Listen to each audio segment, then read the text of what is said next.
Hello दोस्तों, market learner channel पर आप सभी का स्वागत है। आज हम इस वीडियो के माध्यम से बैंक निफ्टी की एक्सपायरी हमारी किस लेवल पे हुई है उसके बारे में सारा डिस्कस करेंगे डिटेल में। तो बैंक निफ्टी की हमारी एक्सपायरी जो हुई है, इस बार मंथली एक्सपायरी जो हुई है 43,252 के पास में हमारी एक्सपायरी हुई है, जो कि दिसंबर मंथ की एक्सपायरी है। तो कल के दिन मैंने आप लोगों के साथ में एक चार्ट शेयर किया था। तो चार्ट किस लॉजिक से शेयर किया गया था और उसके पीछे का रीजन क्या था, तो मैंने आप लोगों के साथ में टेलीग्राम ग्रुप पे ये चार्ट शेयर किया गया था। और इस चार्ट को शेयर करने के पीछे का लॉजिक क्या था, मैं जो चार्ट टेलीग्राम ग्रुप पे जो शेयर करता हूँ वो सीखने के पर्पज से करता हूँ। मैं आप वहाँ पे कोई बाइंग और सेलिंग की कोई मेरी रिकमेंडेशन नहीं होती है।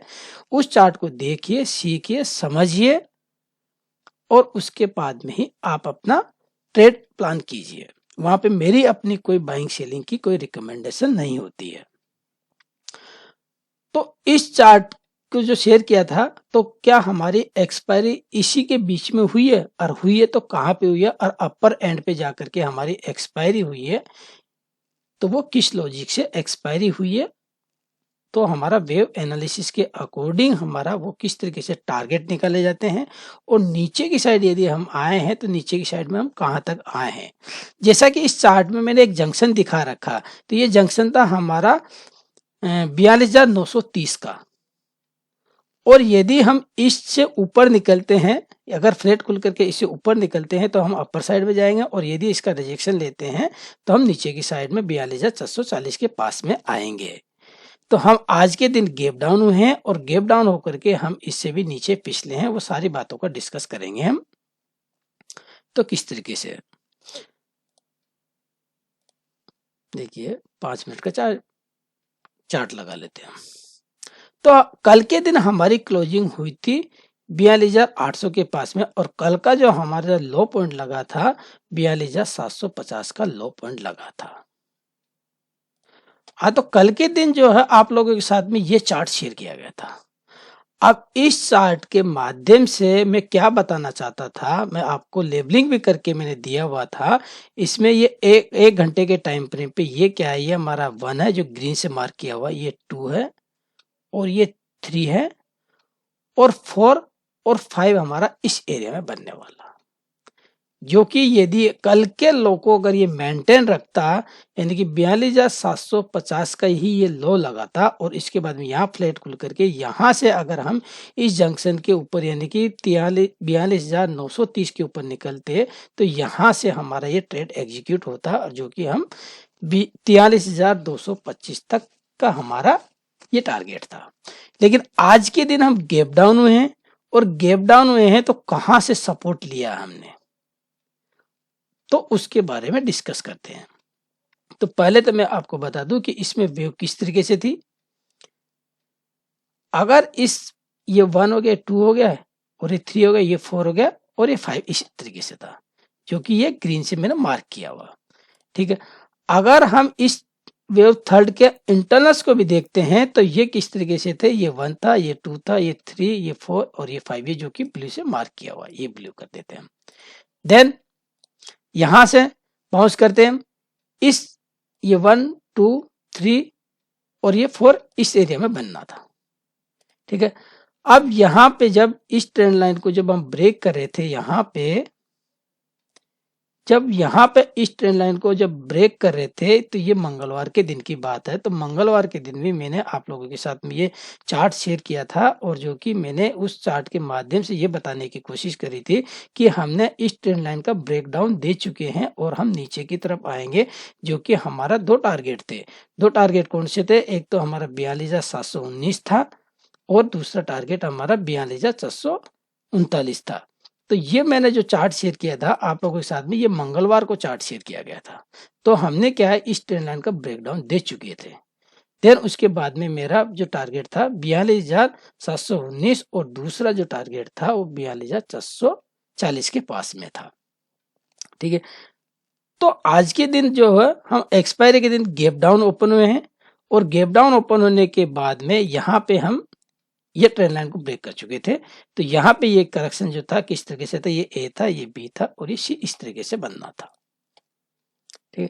तो ये वाला जो है यहां से हम 42,440 के पास में ही हम ओपन हुए थे मेरे ख्याल से, और वहां से जो लो पॉइंट लगा है 42,490 का लो लगा है, और वो कितना परसेंट रिट्रेसमेंट है। अगर इस व्यू का यहां से अगर ये वाली जो है थर्ड व्यू है, तो इसका अगर रिट्रेसमेंट चेक करते हैं तो वो रिट्रेसमेंट कितना है, वो 38% रिट्रेसमेंट है। ये जो है 38% रिट्रेसमेंट हुआ। ये वाला जो है 38% रिट्रेसमेंट है, वो 42,480 है। तो 42,480 को इस लेवल ने ब्रेक नहीं किया है। ठीक है। अगर हम यहां से 42,440 को इसने ब्रेक नहीं किया है और जो है इसके बाद में इसका सपोर्ट लिया है और यहां से बाउंस किया है, तो अगर हम यहां से अगर इसको सपोर्ट को मेंटेन रखते हैं, इसको ब्रेक नहीं करते हैं और इसका एक्सटेंशन देखते हैं, तो इसका एक्सटेंशन देखते हैं तो देखिए एक्सटेंशन इसका निकल के आता है 0.618%, जो कि फिफ्थ वेव के लिए एलिजिबल होता है, जो कि है हमारा 43,393, यानी कि 43,400 का लेके चलते हैं। यदि हम इसको इस तरीके से काउंट कर रहे हैं, ये हमारा वेव अगर ये थर्ड है, थर्ड से 38% रिट्रेसमेंट हुए हैं और इसका एक्सटेंशन देखते हैं तो 43,400 का एक्सटेंशन लगना चाहिए था। अगर ये यहां से बाउंस करता तब ये 61% जो है 43,225 का निकल के आ रहा था, लेकिन इसने यहां से लो पॉइंट ये लगा चुका था। देन अगर इसके बारे में डिटेल में डिस्कस करते हैं तो हम जो यहाँ से बाउंस किए हैं, तो ये हमारा किस तरह का मूव आया, ये इम्पल्स मूव आया। हम इसको यहाँ से ए, बी और सी से डिनोट कर रहे थे, और अगर हम इस लो को मेंटेन नहीं रखते, अगर यहाँ से इम्पल्स मूव नहीं आता है और करेक्टिव मूव ही आकर के हम डाउन साइड में आ जाते हैं, तो उस कंडीशन में हम इसको 1 2 3 4 5 करके डिनोट करेंगे। लेकिन ये 161% जो था, ये ए बी सी का जो 161% एक्सटेंशन था, उससे ज़्यादा एक्सटेंड नहीं हुए हैं। तो हमारा यही कंडीशन था कि हम अगर इसको 161% से आगे अगर एक्सटेंड नहीं होते हैं तो हम एबीसी से इसको डिनोट करेंगे और हमें यहाँ से इम्पल्स मूव मिलना चाहिए। तो वो वाली कंडीशन में मैं दिखा दूँ, अगर आपने वो वीडियो नहीं देखी है तो मैं उसका लिंक इस वीडियो के डिस्क्रिप्शन में डाल दूंगा, वहां से आप उसको देख सकते हैं। तो ये ट्रेंड लाइन थी हमारी, मैंने यहाँ पे भी बताया था कि अगर इस ट्रेंड लाइन को हम ब्रेक करके अप साइड में जाते हैं तो पहला रेजिस्टेंस हमारे लिए 42,200 का था। तो 42,200 को तो रेजिस्टेंस के पास में इसने कंसोलिडेट किया, देन उसको ब्रेक करके मंडे के सेशन में इसने एक बहुत बड़ा इम्पल्स मूव दिया था, जो कि यही एक इम्पल्स मूव की निशानी होती है। ठीक है। अब यहां से हमारा इम्पल्स मूव आया, तो ये पूरा का पूरा इम्पल्स मूव है हमारा। ये यहां से हमारा क्या है, ये पूरा का पूरा इम्पल्सिव मूव है, जो कि हम अपर साइड में बढ़ रहे हैं। ठीक है। और अब आज के दिन जो लो लगा है 38% रिट्रेसमेंट, तो उसको किस तरीके से इसने लो को मेंटेन रखा है, और वहां से अगर देखिए इसको देखते हैं। यदि आपको कुछ समझ में नहीं भी आ रहा था तो हमारे लिए जंक्शन था। ठीक है।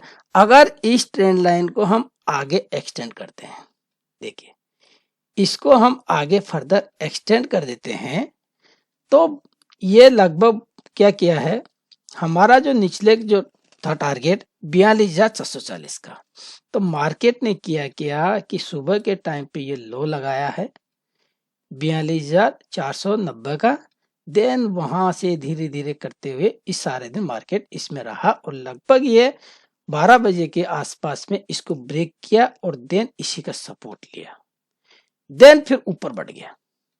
ठीक है।